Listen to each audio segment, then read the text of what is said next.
it's time to narrow our focus and discuss a more specific and very common inappropriate immune response, food allergy. Food allergies are inappropriate immune responses to food particles that are mediated by an antibody called immunoglobulin E, or by T cells. Immunoglobulin E and T cells are both important components of the immune system. The most common food allergies are milk, peanut, egg, tree nut, soy, fish, wheat, and shellfish allergies. But have you ever wondered why some people are allergic to these foods while other people are not? Or have you wondered why someone might be allergic to peanuts while another person is allergic to eggs? Or why some allergies occur in childhood but others develop later in life? Perhaps you've thought that it all has to do with our genetics. Although our own genes do play a role in whether we develop a food allergy, sometimes they are not fully responsible for an allergy. This indicates that things from our environment may have an effect. Because microbes are important for immune system development, an incorrect immune response to something like a specific type of food could mean that the microbiome plays a very important role in the incorrect immune response. Several studies have demonstrated that early exposure to bacteria in pet dander, dirt, and other environmental particles reduces a child's chances of developing skin and respiratory allergies. This is because bacteria play an important role in the development of the immune system. If we are not exposed to bacteria during our childhood, our immune systems cannot develop properly. Therefore, scientists have also wondered whether exposure to microbes could affect whether or not a person develops a food allergy. Agnes Wold was the first person to wonder whether gut microbes could play a role in food allergy when she observed that Pakistani infants, who have fewer allergies than Swedish infants, are colonized much sooner by typical gut bacteria than Swedish infants.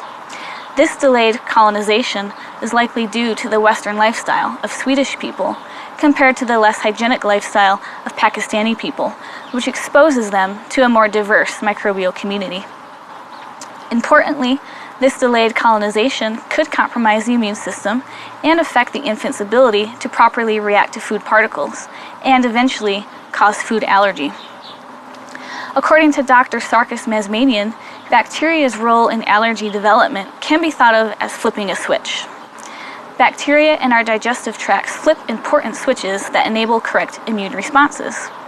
If those bacteria are not in the GI tract at the right time, the switch does not get flipped, and allergies can develop.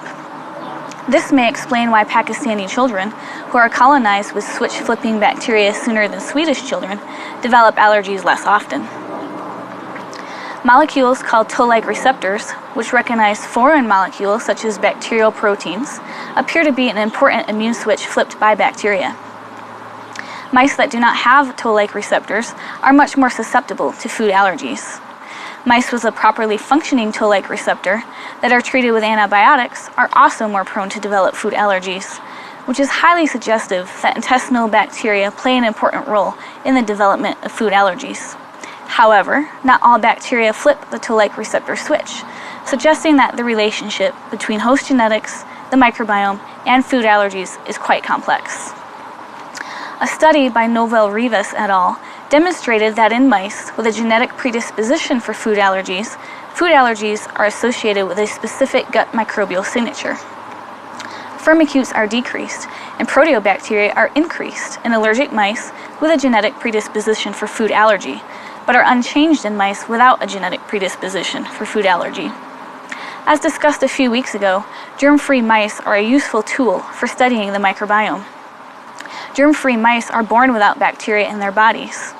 When bacteria from another mouse or another organism, such as a human, are transferred to germ-free mice, these mice are called gnotobiotic mice. In the study performed by Novel Rivas et al., when the gut microbiome of allergic mice was transferred to germ-free mice without a genetic predisposition for food allergy, these gnotobiotic mice developed food allergies and produced antibodies specific for the food particle.